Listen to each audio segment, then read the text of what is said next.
Okay, so the way the meetings, and I think they'll follow the same formatting. There's like 3 or 4 parts, and then within those parts, they're just guided questions, so we don't have to spend a ton of time on each one. We can kind of just see how it goes. It's just kind of for us to talk a little bit deeper about the case. So I'm just gonna go in order of who I see on my videos, my video screens. I am live. Okay. So Eric, why did the varsity team lose to the JV team? Because they weren't performing as a team. Mm-hmm. At least that's what I think. Too many eyes in the group, huh? Yeah. It talks about a lot about synchronization and how important that is, and they just didn't have that.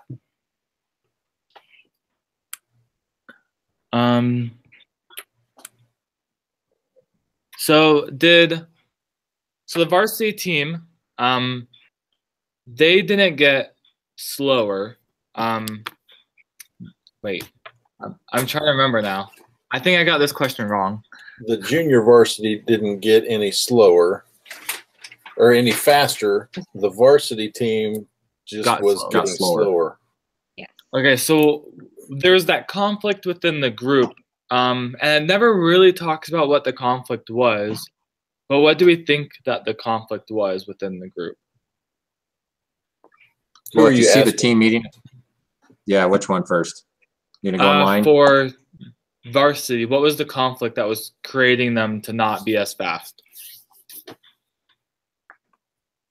Who are you asking, I guess, is the question. Let's just go down the line. Let's all say what we think it was. Whether we're not, if we're unanimous, then we're unanimous. If not, we can talk about it.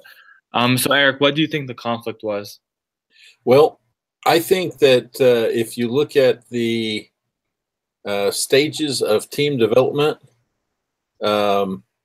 it starts with forming, storming, norming, and performing, right? And I think they got formed, but they never have been able to get out of that storming phase where people find their place and become comfortable with that place. They're still really fighting. I think probably because there's not a leader. There's not somebody that is stepping in and kind of taking the reins, and because of that, they're all just kind of, I don't know, inner fighting about probably things that don't really matter. That's what I think. Yep. Jeff, what do you think? Yeah, and I see, if I kind of jump right to the end when they had their little group meeting with the varsity, and one of the members stood up and said, "I'm carrying the group," and all you guys are terrible. The next guy ended up, "Well, no, I'm carrying the group." They just, for whatever reason, I think it passed you like storming part there. They just never got together as a team and realized that we have to come together, breathe together, and all that stuff together to make it work. I forget what the guy's name is that tells them when to go faster and slower and turns the boat. I forgot. The coxswain. Yeah, that guy. I don't think they listened to that guy at all. They just did what they wanted, and the one guy thought he was tougher and he would get out of sync with rowing with him. They just couldn't see the bigger picture. That it wasn't an individual sport; it was a team sport. Yeah. And Christina, right? Yeah, Christina.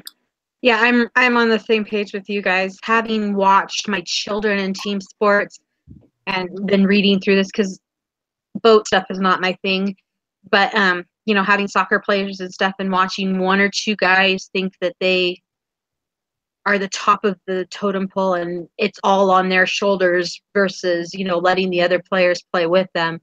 When you put it together and you actually make that team, that's when you can come together and do great things. When you're all working as individuals, there's no possibility. Yeah, and I found that really kind of interesting how if one of them gets out of synchronization, all the team rowers can feel it, but they can't adjust to it. They have to assume that the person will get back into line.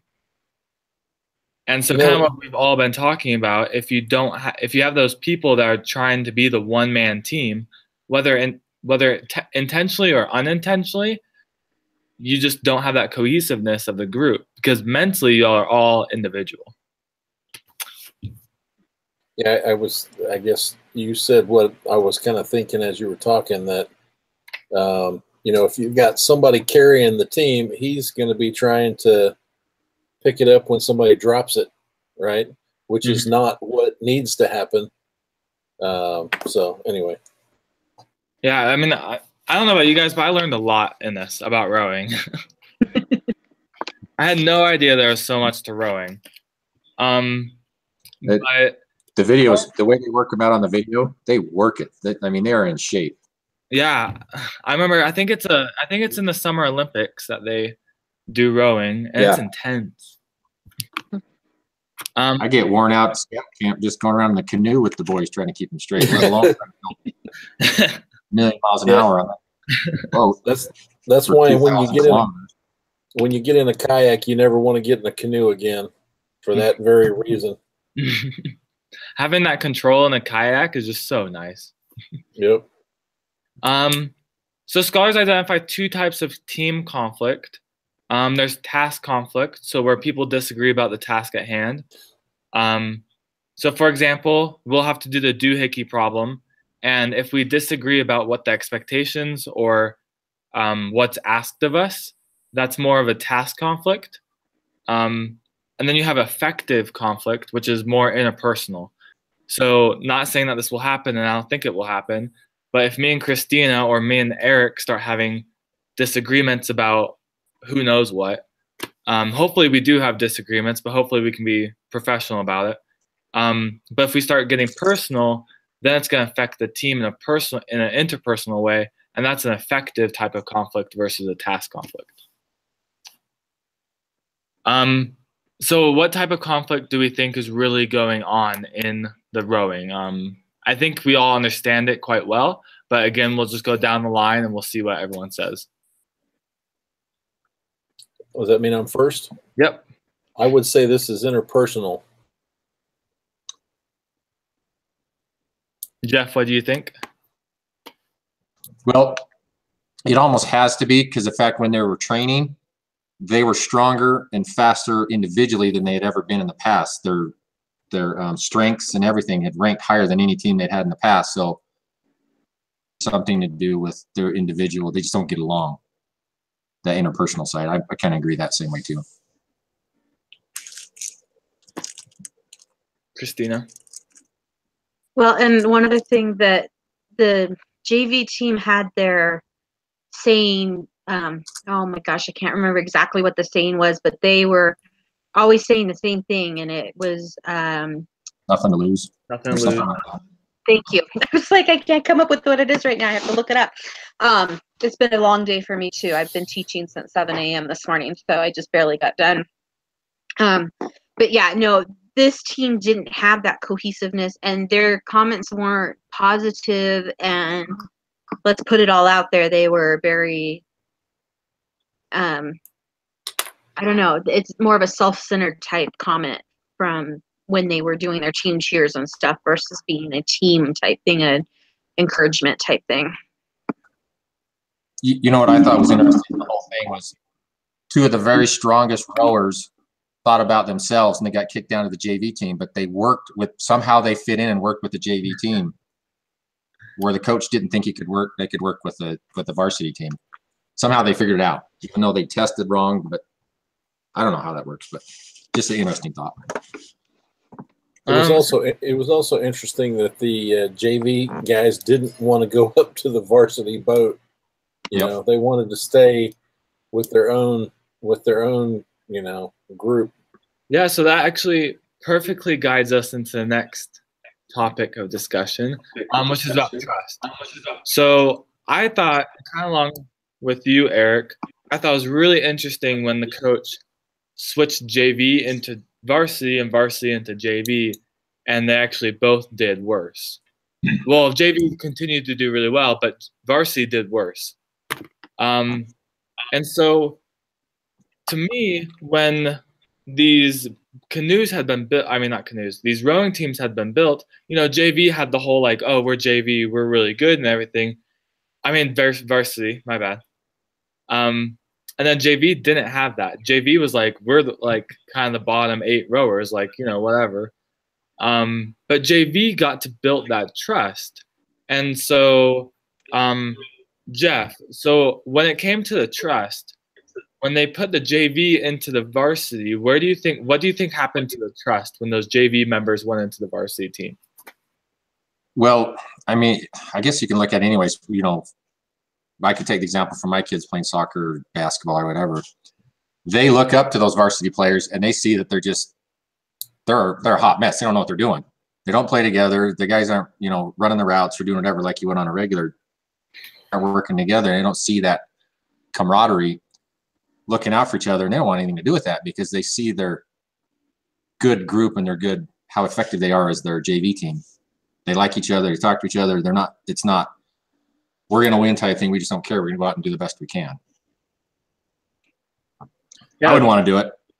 When you move into that new group, you just don't trust them because you've been in this team that you've trusted for so long. And that you trust each other and that you perform well because of that trust. I'd like to pose an alternate way of thinking about that situation. So when you take the varsity guys and you put them in the JV boat went faster. And the reason it went faster is because the varsity guys had more power than the JV guys. True. And that's what the case study said. However, when you put the JV guys in the varsity boat went slower. And it went slower because the JV guys don't have as much strength as the varsity guys did, right? Which almost leads you to believe, okay, we should take a few varsity guys and put them in the JV boat. It'll be faster than the JV boat, and it'll be faster than what we've got anyway, although that's not what I would do. I think that would be my analysis, is just the strength. When you take the JV guys and you put them in the varsity boat, they don't have as much strength. That's why the varsity boat slowed down and the JV boat sped up. Yeah, and I mean, I would just have to think like the team dynamic just changing. I think that would have been really hard on these rowers. Like, obviously, they have that end goal, and they're willing to do whatever it takes to get to that end goal. But I think after you've had such a successful JV team, and then you put them in the varsity team, like, I can't even imagine what those JV people felt when they had to work with these new people who they knew were better than them too. Like you said, they were stronger than them. But they knew that there was another weakness in the varsity team too. Well, I think that's probably the reason that I wouldn't do it, is because then you'd have 2 screwed up teams rather than one.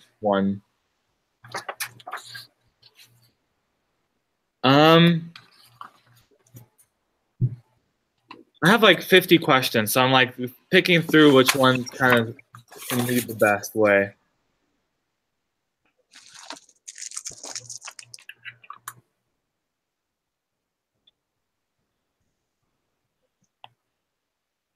So this is an idea. So there's this dynamic between the varsity team and the JV team. They face each other, they train against each other, they race against each other, except in the actual professional races. But with everything they do, they're doing it against each other.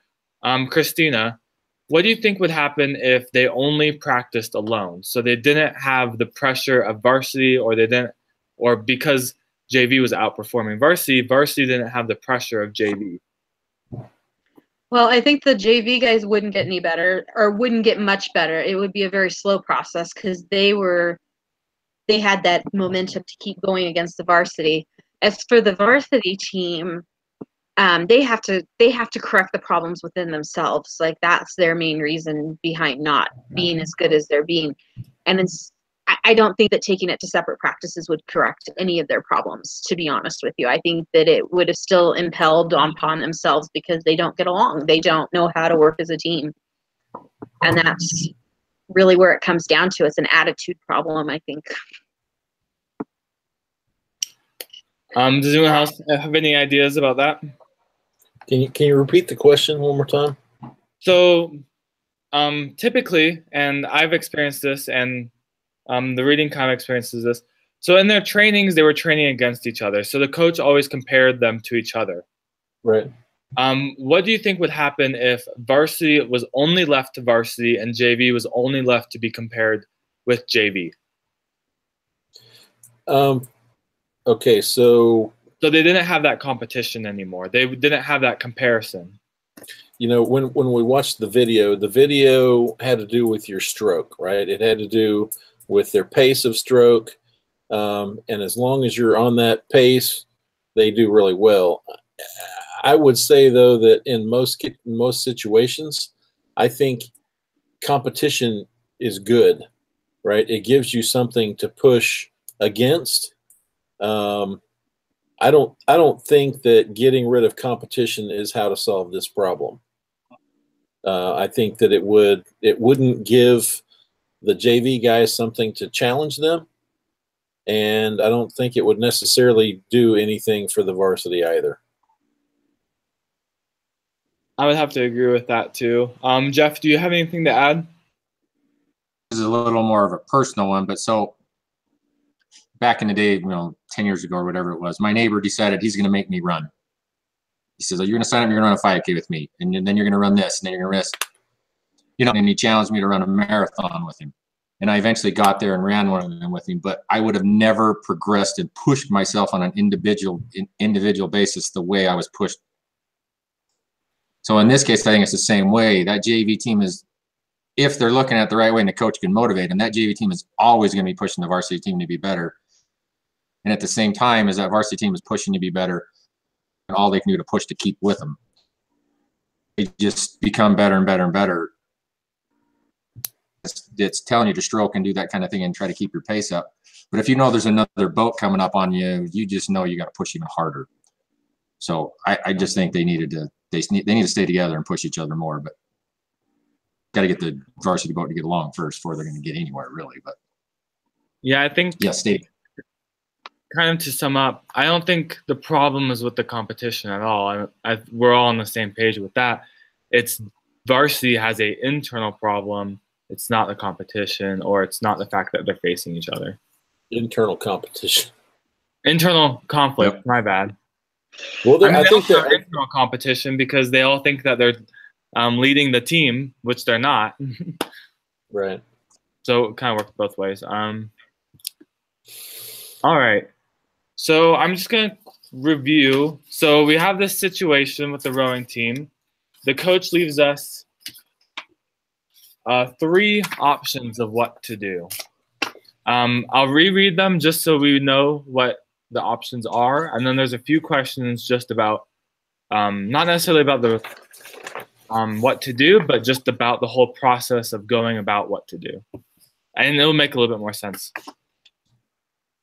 So what to do? Switch to varsity and junior varsity boats so that JV now becomes varsity and varsity now becomes JV.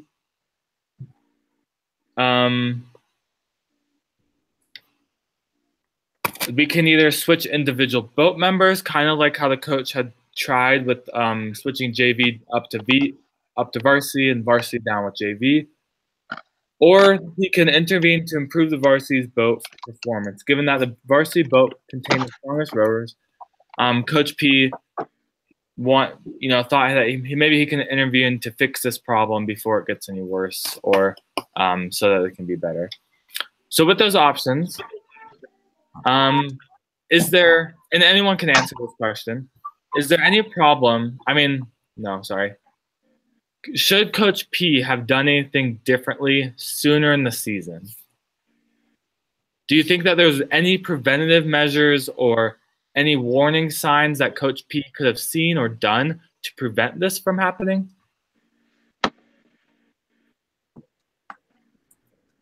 Anyone can answer this. Yes. The answer is yes. And it talked about him seeing this way earlier, and I think he just kept doubting doubting things way too long. You know, they're at the point of it's almost too late to do anything about it, I think. So yes, he should have done something soon. I mean, he did a lot of stuff, but he should have been a little bit more drastic a little earlier. Well, and I think sitting down and having that team meeting and actually allowing them to hash it out with him sitting there instead of relying on them to do it themselves should have happened a lot earlier, because he saw the conflict very shortly after they came back from Atlanta within those varsity members. And it talks about the fact that he knew there wasn't a strong leader on that team, which maybe that should have been one of his first things too, is to make sure that he made a strong leader, so to speak, or, you know, put that person in charge and had that conversation with them of, you need to step up, and these are the things you can do to help lead your team and make this a little more successful team. Jeff, do you have anything? I don't know if this really relates to it, but so yesterday I have 10 different stores and I'm bringing all my managers. Each one of them thinks they live on their own little island and they struggle inside. They do great things, but they also struggle with certain things. They won't listen to me sometimes because they think, oh, it's just the DM telling them what to do, and he's just the guy that thinks he knows what he's doing. You know, he used to run a store way back when and all this kind of stuff, and he's just telling us stuff that's just, I don't know, just stuff maybe. So I brought them all together and I had some topics and I made them teach each other and to listen to each other and talk about where they were struggling. And one of them would come up and say, I fixed it doing this. And the next one would say, do this. It was funny. It wasn't funny. It was very successful to see them teach each other. Could have brought these guys together even after they blew up and everyone thought that was cool. Say, okay, now do you guys see why you're not working well together? Now let's figure out how to fix this. And if you would have done that way earlier, because you know he would have saw it. He's been coaching for a long time. Maybe he just didn't want to have to worry about, you know, being perceived as the bad guy. And you guys are terrible. Figure this out together. I'm just going to be the kind of guy on the sidelines, just going to be an arbitrator. But you have got to figure out how to work together. And in some cases, my guys the light just went on multiple different managers. They just went, I have a best buddy that's down the street 5 miles, and he can help me. One person had multiple people that can help me now. And maybe these guys could have done the same thing, helping each other, figuring out whatever was causing the problems. Just get them to talk. That was what was very successful for me. From 4 hours straight, they did it. So it was amazing. So anyways. That's good.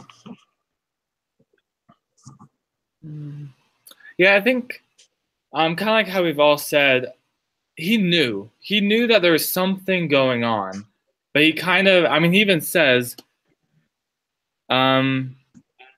so back on the, so they went to that retreat, which was basically just like a huge conditioning thing. And when they got back, Coach P witnessed that the varsity members were critical of themselves because they hadn't beaten JV as much as they had wanted. So they beat them, but just by a small margin. Coach P saw that as a good sign, which I think I would agree too. Like, you know, my varsity team is being critical of themselves. That's good. But then it says, in retrospect, it should have been taken as an omen of hard times awaiting me. I think that's something that is hard to see, but I think it's a skill that we can develop, if that makes sense. Looking, you know, people don't like to be pessimistic, but I think a little bit of pessimism, is that right? Close enough. I think a little bit of it in any situation is good because it makes you do that reality check where if Coach P had been like, okay, like I think it's a good sign, but it could also be a sign of them not getting along. You know, he could have had both sides and then he could have started weighing both sides as he saw them progress. But he didn't have that. He had this idea that was good and he was just going to go with it. So I think Coach P could have definitely done something a little bit earlier. He made a really good case study though. Yeah. It did. Like, good job, Coach P. So I'm gonna jump ahead of you, and I don't know that you're gonna ask this, but I'm gonna say that the options that they presented, there were three, and basically were it me, and I knew all these guys were stronger and more potential, I would the next day. Actually, I don't think I would have waited till that night. I would take them in a room and I would say, okay, we are not leaving here. We're not leaving this room until you all can, I don't want to say kiss and make up, but hold hands and be a team and whatever. And if you can't do it by noon tomorrow, then you're the JV boat and the other boat is the varsity boat. As much as I hate to do that, you guys all have the potential to do this, but you're not doing it because you can't get along. So either get along or go find a job. So you would go with, and this guides us into it. You would go with option number 3, so intervene, and then last resort, option number 1, switch the varsity boats if the intervention doesn't work. That's what I would do. Yes. Jeff, what would you do? I'm on the same boat. You have to get that varsity team is so much superior in strength and ability. Click and figure it out. They will kick the butt of the JV team left and right forever. Them to fix. And I'm very literal, and I go back to movies and stuff. And if I remember the Titans, how the coaches finally got them figured out. You guys, you got to figure it out. Become a team, you can go dominate. And that's what this. Somehow he's got to get them where they're getting up at 2 in the morning to make them go run. And he has to get them to figure it out. But if you put them down to the JV team, and move the JV team up, the JV team's going to lose to all the other varsity teams. Get their butts kicked in those big races. Yeah, they literally have to get through norming to performing, and they have to do it really fast. Otherwise, you've got if you mix them up, you've got 2 teams that now have to go through that team forming process, and neither might do it, right? So yeah. Anyway, that's why I would do what I do. Christina, what do you think? I'm with you guys. I don't know that I would go to switching completely the JV. Like, my first thought would be to put them in a room and make them figure it out. That's where I went immediately also. But I like the idea of those 2 guys who had the strength on that JV team, maybe switching them out with the ones who can't seem to get along on the varsity team. Because normally you can get the majority to come together, but you still have your 1 or 2 that are going to hold out and be your holdouts.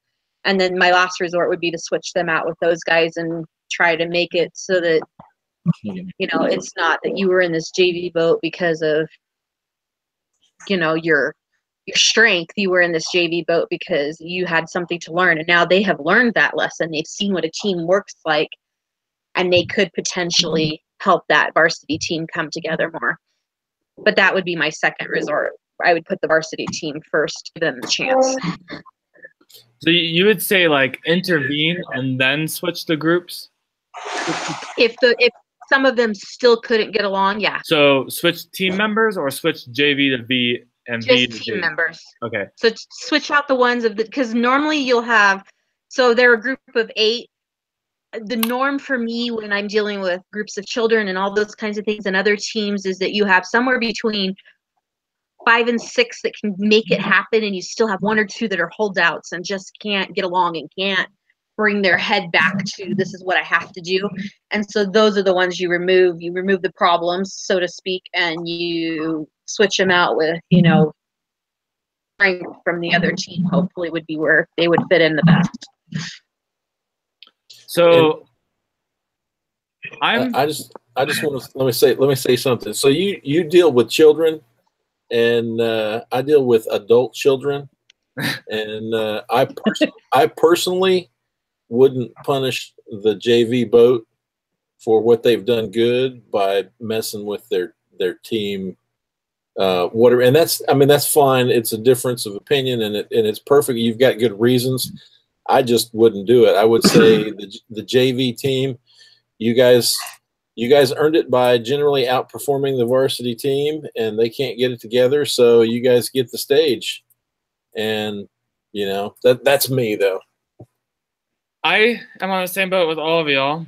I think first intervene. Let's do something. You know, let's not do anything drastic. Let's not change up the team. There's got to be that potential because they're strong rowers. They've probably built a career on this, so they know what they're doing. So let's just intervene. With what to do next, I don't know whether we switch to varsity and JV or we switch to individual boat members. But let's get a little bit more. We've all agreed that there's an intervention. Let's get a little bit more specific on what that intervention would look like, what it would be. Obviously, it will involve varsity team. So we have the idea where we can just, you know, stick them in a room and they can't come out until they're friends again. And that's from Eric. Does anyone else have any other intervention types, suggestion ideas? I don't know.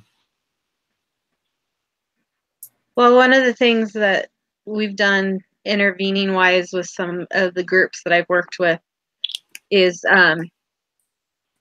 when you put them all in the room together, because the whole point is they have to be face to face.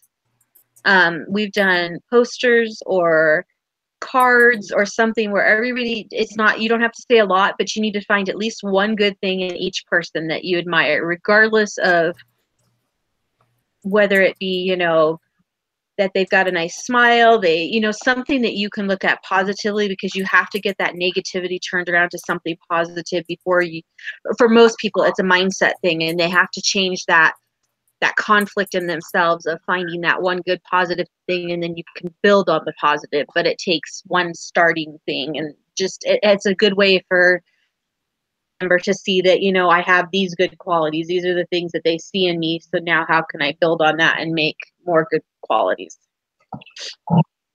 Adding on to that idea, I think another good would be the flip side of it.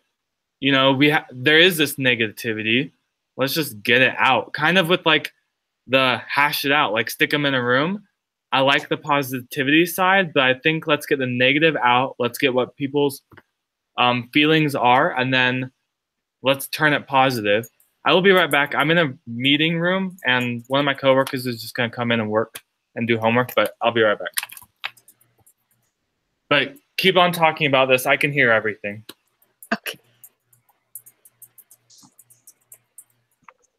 Christine, I kind of liked your talk about positive things. I will honestly say that I don't know that talking more about the negativity is positive, but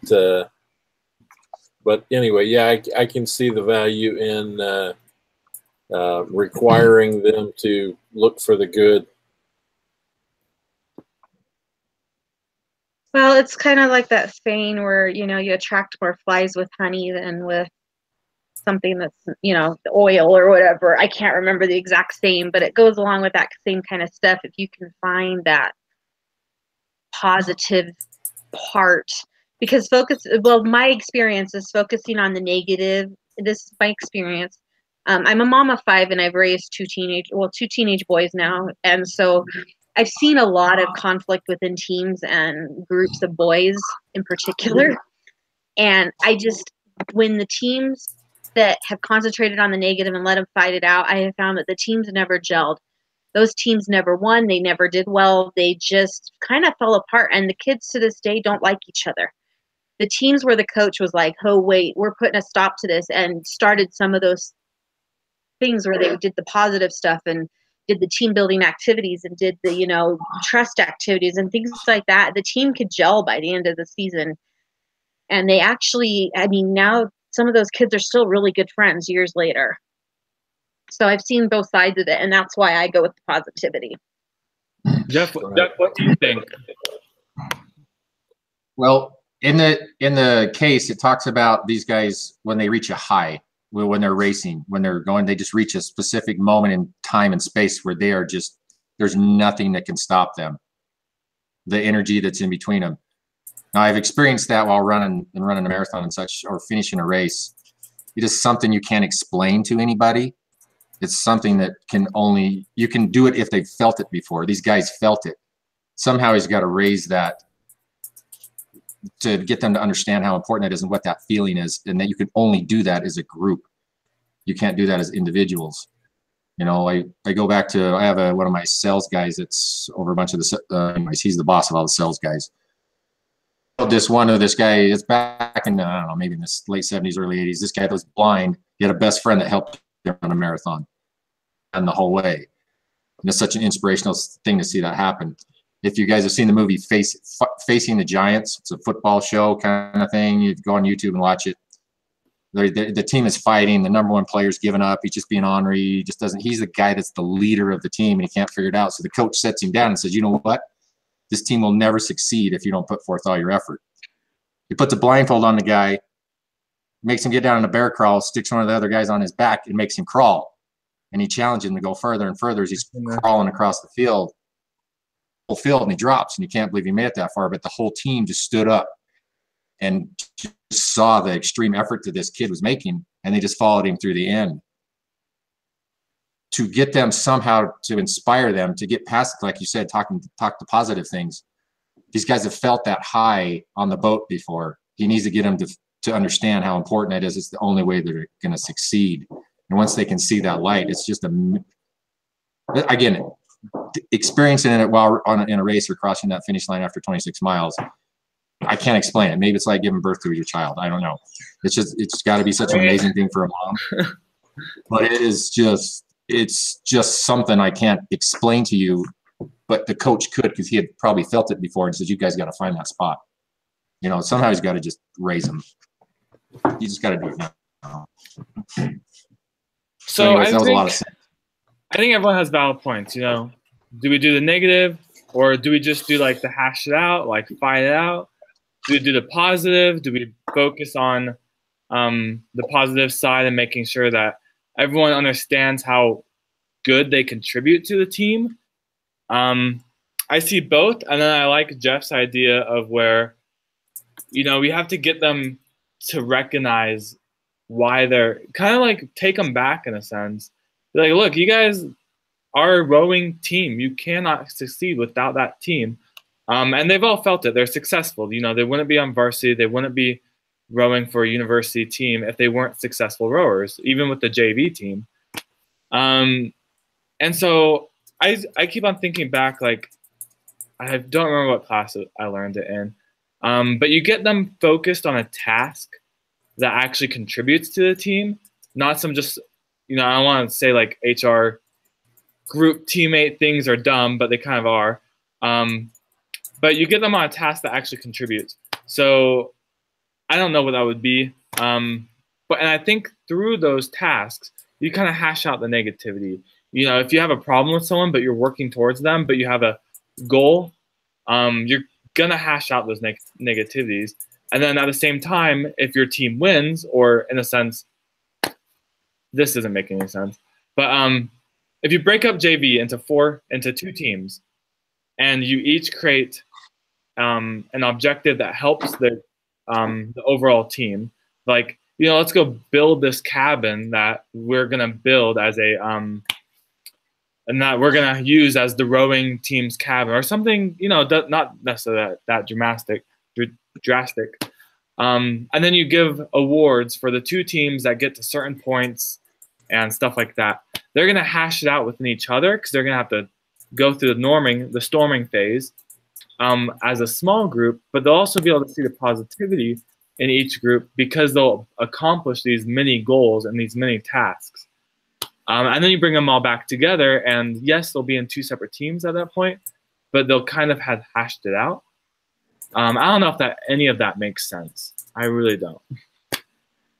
It makes sense. It makes sense. Yes.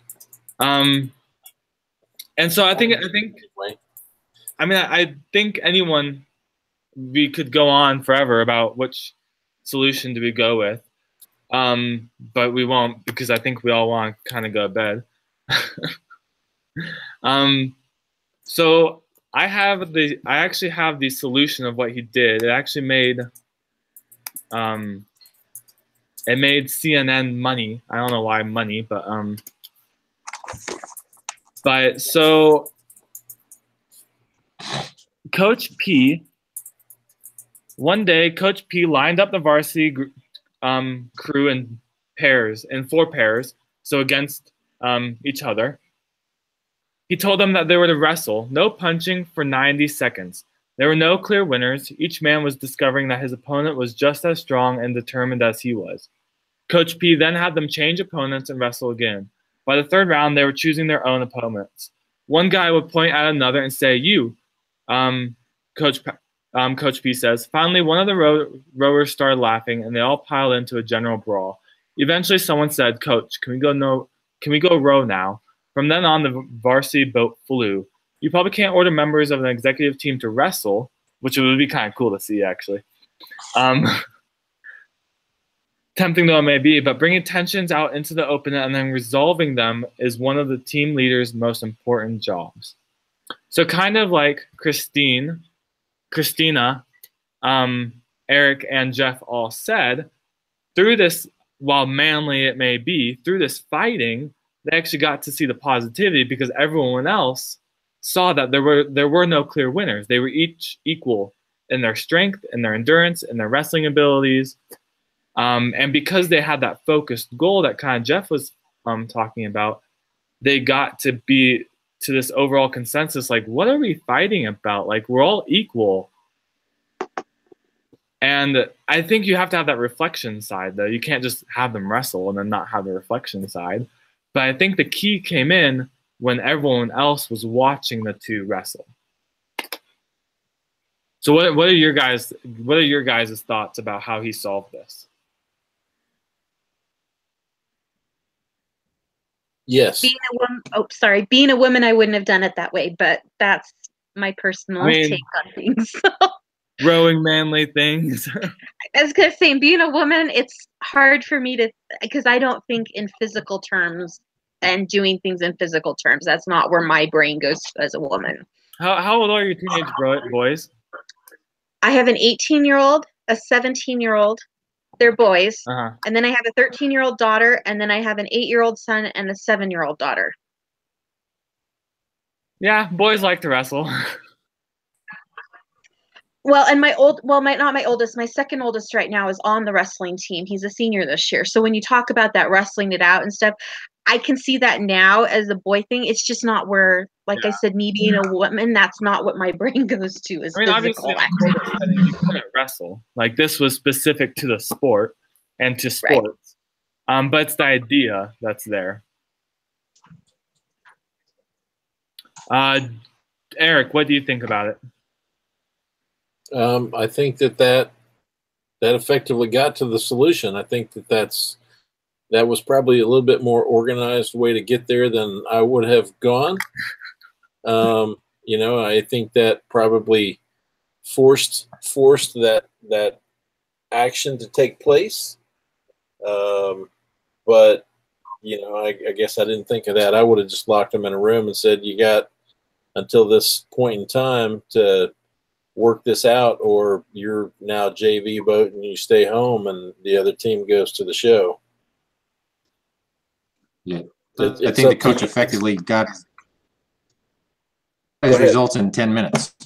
It didn't take very long. It was right to the point, and he talked to one of his other fellow coaches or whatever extremely efficiently and fix the problem. Should have done it a long time earlier. Yeah, I thought kind of Christina was talking about it was very specific to rowing. It was very specific to sports. Because I don't see how you can do this. But I think the key takeaway is that the leader, which is the coach, the leader, you're kind of responsible for getting this sorted out. You can't just leave it up to the team to figure stuff out, because the team, while they might see it happening, they don't have that outside perspective of it happening. And so hopefully, as we're all leaders, we'll be able to look at our team and take that outside perspective and see, is there a weak link, or is there something culturally going on in our team that is hurting us? Whatever that solution might be is up to us, and we'll all address it differently, however that is. But it's up to the leader of the group to ultimately be like, guys, we need to figure this out, and we need to do something about it. And again, how that happens is kind of up to the person and their style and their philosophies and ethics and everything. But it's kind of up to the leader. So related to that, Christina said, I wouldn't have done it that way. And I think that, one of the insights that I got out of my HR interview was that, every situation is different because different people are involved. And what worked yesterday with a different group of people very well likely won't work today with a different group of people. And so, yeah, we have to just make sure that we're doing the best that we can and analyze the best we can. And like I said, there are different ways to get to the right answer.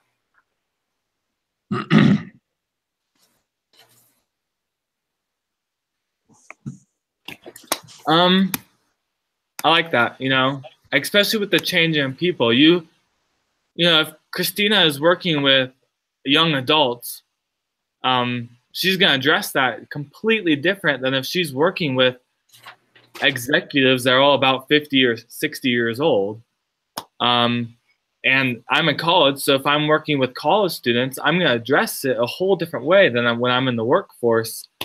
And with 30, 40-year-olds, and Jeff will probably address it with, I'm sure you're probably part of like a running club, or you have your group of runners. You're probably going to address that in a whole different way too, because you have that little bit more athletic side, you have that more physical side to it. I'm not a very physical person either. I wouldn't have thought to do something like that. But it is just, and I think leaders have this idea that we can't fail. I think leaders can absolutely fail. If Eric tries something and it doesn't work, Eric can't let his team out and be like, oh, well, it didn't work, guess we're screwed. Eric might go to Christina and be like, do you have any advice on something I can do? Maybe I'm thinking about this wrong. Or Jeff might go to Eric and be like, I've tried this and I just don't know what to do. Or I might come to all of you guys and be like, I did this and it's not working. Like, what are your guys' ideas? I think that's so important for leaders to recognize that they are not supposed to be perfect. We definitely don't know everything, that's for sure. Yeah, that's for sure. I didn't know half the stuff I was doing when I came into this. So just quickly, because I think we all well so far. And so what was your so out of this conversation, out of the case study, we'll go down the line again. So Eric, Jeff, Christina, what is the most important thing that you personally learned out of this week's lesson? Oh, you had to put me on the spot. I think we should go in reverse order. Christina, I can go. I know what I did. I can go. That's fine. Okay. I think that the biggest takeout of this week is that if you aren't working as a team, any kind of environment that requires teamwork, if you're working as individuals instead of as a team, you are cohesively going to fail as a team, not necessarily as an individual, but as a team. And that's something that's so critical, is if it requires teamwork, then you have to be working with the team, and you cannot be individually thinking about yourself. You need to be thinking about the whole picture and what every person's place in that picture is. Thank you. And I can just build off of that. I think that is so important, Christina. And as a leader, or the coach in this case, he's got to be a lot more situational awareness and address the issues when he sees them happening, and not just think I guess you can let it play along for so long for it to work out, way too long, where he should have stepped in and addressed it too in a business environment, or especially in an HR environment that I have to deal with sometimes. If I don't act on it right then and I let it go, it snowballs into something. There's more interviews and stuff that I ever even want to think about dealing back and forth. I'm in Utah, and they still make me half the time do whatever they do in California, because that's where my divisional HR manager is. And dealing with him, I have to try to do all the stuff that they do down there. And I go, we don't have to do that in Utah. I said, well, we're going to make sure we cover every base possible So we do a little bit extra work. So, but if I would jump in at the moment, I see the flag going up and there's a problem, it makes my job a lot easier. So I think we have to react quicker as leaders, but we also have to, just like Christina says, I think the team has to work together to figure it out. Okay, Eric, your turn. Yeah, I would just say team performance, you know, as leaders, we have to do what we can to get teams working for the exact reasons that Christina and Jeff mentioned. And then I was a little, you know, perplexed about that one thing we had to read about teams with women do better. Yeah, that was I don't totally understand that, but I don't necessarily disagree with it. But yeah, anyway. Go ahead, Jeff. Nothing. I'm good. My turn now. I think Yep. the biggest thing I learned was you really have to know your team. Like, the coach knew his team inside and out, and he still got caught up in this problem. And so errors like that are going to happen. But I think if you can know your team, especially in HR, if you can know your employees and make sure that you have that personal connection with your employees, hopefully, depending on the size of the company, obviously, then your team as a company, because that's kind of what HR is. Like, we're in charge of the team as a company. I think just understanding where your team's needs are and where your team might be going wrong is so important. I just don't feel like you can do that if you don't know your team members. And I think that's why, like, now you have a lot of managers taking people out to go get drinks or taking people out to go get dinner and inviting their families over. So then the manager can know their teams just so much more on a personal level. That builds that connection and builds the awareness of the manager. So I think that's one big thing that I pulled out. So now the next few questions are kind of going to be quick, and then we'll be done. So again, down the line, just rate the quality of today's discussion. Obviously, it's number 1, so we don't really have anything to base off of. From 0 to 10. I would say it's been a really good discussion, and I was probably the only person that said anything controversial. So I'll go 9.5, 10. I don't know. I think it was a good discussion. Jeff? I'm in the same boat. I don't know. I don't know if you can call it a 10. I think it's something that's a 9, but you know, we interacted, we listened to each other. We weren't afraid to kind of put in our 2 cents, you know, whichever way we would have went. Nobody offended anybody. And we learned from each other. I think that's everything we were supposed to get out of it. So I can't see that there's any way to fault us in it. Christina? I'm in agreement with what Jeff and Eric said. I think it was between that 9 and 10 mark. We all seem to have our own opinions, which is good, and we were able to work at it.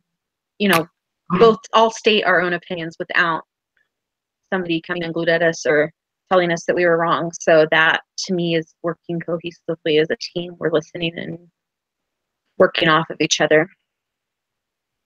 Yeah, I would say that, you know, it's good that we had that disagreement, because I think that set the stage for how we'll address it for the rest of the semester. And I think we're off to a good start with that. You know, none of us were afraid to say what we wanted to, and we're all really respectful about it. I would say probably 9 to 10. I don't know, probably not a 10 because we don't have anything to base it off of, but definitely a 9. So again, quickly, so now you guys have to rate me as a leader. What did you like, and what would you suggest doing differently for me as a leader? I guess I'm first. Yep. I thought that you did really well. The only thing that bothered me is when you got up and left and came back, but that was very short. So, you know, it seemed like you were very well prepared. And, you know, besides having that shiny gold thing up on your shelf behind you that I wonder what it is, and the sign saying that there's a meeting in progress behind you, it's all good. I think you did very well. Oh, the joys of being able to work in my office. Jeff? Well, I'm glad you got to be the first one instead of me. That's the good part, because then we kind of have a stage to set. You know, it's to come out and be the first leader to know or prepare, know how to deal with each of our personalities. You've never met us, you don't know anything about us really, other than something from an email or if you went and read class started. So overall, really good job. It is. I've seen it, you know, with like Eric commenting with stuff in the background. Or mine's been like kids running in and out. You know, they've been watching, I don't know, background as dogs barking. So there'll be always those distractions, but you mitigated those as much as you possibly could. So you did what you had to do, is facilitate conversation between us. And that was, there you go. Adapting. I think that was the most important thing that you had to do, is just facilitate us to communicate with each other. And you did a great job with that. So good job. We'll let you do it a couple more times. So there you go. Christina? And I agree. I thought you did a great job. So I'm not as comfortable being in front of a group of adults as I am a group of kids. I can lead a group of 60 kids, no problem. To be in front of a group of adults scares the living daylights out of me. So I thought you did great. Well, I thank you, because I wasn't expecting a group of adults, to be honest. I saw you guys come up and I was like, oh boy, I'm the 20-year-old that doesn't know what they're talking about. But all right, well, that's it for our meeting. Can I ask a quick question? Yes. So we're going to be doing doohickeys. Yeah. Are we not supposed to discuss anything about that? I don't know. I'm asking. I was so confused. I think I'm just gonna send her an email and just like, what do we discuss? I was kind of confused on that whole section too. That's why I didn't bring it up, because I was just like, Does anyone else? Go ahead. I started this class last semester, but I had to drop out because my son broke his arm. So I kind of have a little bit of an inclination as to where they want us to go with the doohickeys project. They really want us to, this week we need to establish kind of, if you read through the doohickeys problem, I don't know if any of you did, yep. We just kind of need to establish where we're going to go from here with, because next week we'll have to start writing it, and by the 5th week we'll have to turn it in. There's 3 things in particular, I believe, that we have to come up with 3 major themes for the doohickeys problem. I don't have it pulled up right this second, but I don't either. There's 3 major themes. Do we work on this once for the next specific weeks and then turn in something? It's the same one? Yeah, well, it kind of builds on each other through these 3 weeks. Yeah, so it's due at the end of lesson 5. Mm-hmm. And it's my understanding that we're supposed to pick like the top 3 problems, but we're supposed to also pick what we think is the most serious problem that needs to be addressed first. Do we want to talk about that at all tonight or not? That's a question, not a statement. I don't know enough about the doohickey. I read over the requirements of it. I didn't read the doohickey case. That was my fault. Okay. But, Christina, did you ever get through a doohickey problem? No, I only made it a couple weeks into the class. I'm sorry, I did not. I just couldn't keep up with everything that was going on with his surgery and things like that. So I think we meet on Thursday.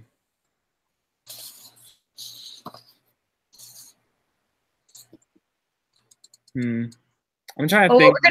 One of the things we're going to have to do is we're going to have to pick somebody each time who is the leader, so to speak, of turning in that paper for that time. So since there's 4 of us, we should probably each take one time of doing it. And what'll happen is we'll each write certain parts of it. So, you know, somebody will be in charge of this part, somebody will be in charge of this part, and then somehow I think they did it in a Google Doc that you can share. They talked about doing it in a Google Doc that you can share, and people can read through it and make corrections and put in their 2 cents and, you know, do those kinds of things without necessarily changing what you've done. and then the person who's in charge that time around make sure it goes cohesively together so that you don't have 4 different people's writings, because you want them to have those transitions and stuff, because it is supposed to be a one cohesive paper for the 4 of us. But that was the way that they talked about it in my last group that I started. I guess if you guys haven't read it yet, maybe we shouldn't necessarily talk about it yet. Yeah. I read it. It's a total. There's a lot of problems. Cluster. It's a cluster. Yeah, it's a disaster. My understanding of it too is that it's the exact same case. You just address it at different points in the semester.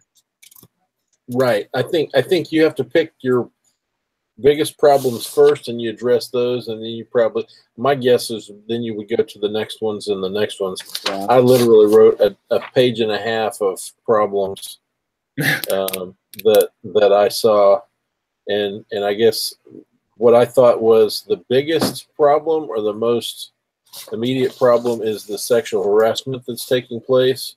There's a ton of it. I thought that's probably the one that's most likely to get them a lawsuit, like right here, right now.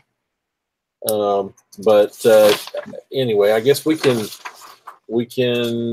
if you want to touch base with the teacher and ask, Yeah. what exactly, how that's supposed to take place, if we want to communicate through email or something. Anyway. Well, and the other thing that it talked about in there was that for this week, we need to focus on the problems that we've been studying. Yeah. Right. So that's like our first 3 would be the problems that we're studying these last couple, or well, we'll be studying into week 5. And then the next set will be that next set of problems. So even though it may not be the most important problem, we're supposed to try and focus on the ones that we've been learning about so that we can put those skills into place. Yeah. Yeah, I've had a few friends take this. I'm almost graduated. This is one of the last classes I'll be taking. So most of my friends have already taken the class. And so you work off of the same doohickey problem, but you just address it at different understandings of the lesson. So like we'll have sexual harassment next week. I don't know what we have. What do we have next week? In 2 weeks. In week 5 we have equal opportunity laws and harassment. Oh wait, no, that's lesson 4. I think it's 4, right? 5 has this. So lesson 5 is a continuation of lesson 4. But yeah, so we'll have those like 3-ish topics that we address, and then the next doohickey will have like 3 or 4 more topics that we address. And I'll ask my friends how they break it up and what they have found the best way to break up the work. Because I think that's gonna be the hardest thing for us to figure it out. Because I think we all work full time and everything. So I'll ask some of my friends what they got working the best and everything like that, and their ways of tackling these problems and everything. And I'll email her too. How do you pronounce your name? So I'm Michael. Michael. Okay. All right. Cool. Well, thanks, guys. All right. And then, we'll meet next Thursday at 8 p.m. So we want to make, who's going to be in charge next week? It was in the email. I can't remember. So Jeff will be week 4. Best I can. I'm going to San Diego, so I'll be in a hotel somewhere with my wife. So we'll make her happen. Okay. Do you know how to do Google Hangouts and everything? Oh, yeah. I don't know how to do this whole other whatever thing they want us to do. The Hangouts I'm fine with. Yeah, I use it at work, and I hate it. I love Google Hangouts. What is the issue with Google Hangouts that they're so want to change from? Because before, every class I've had in the past, it's always been Google Hangouts. I have no idea. I think it's just a campus thing. Like, I figured because you were on Ground Zero, you might know. I can ask around and I can get it next week. Okay, very good. But you guys have a great weekend. Yeah, you too. Enjoy. All right, bye-bye. Thanks, guys. Bye.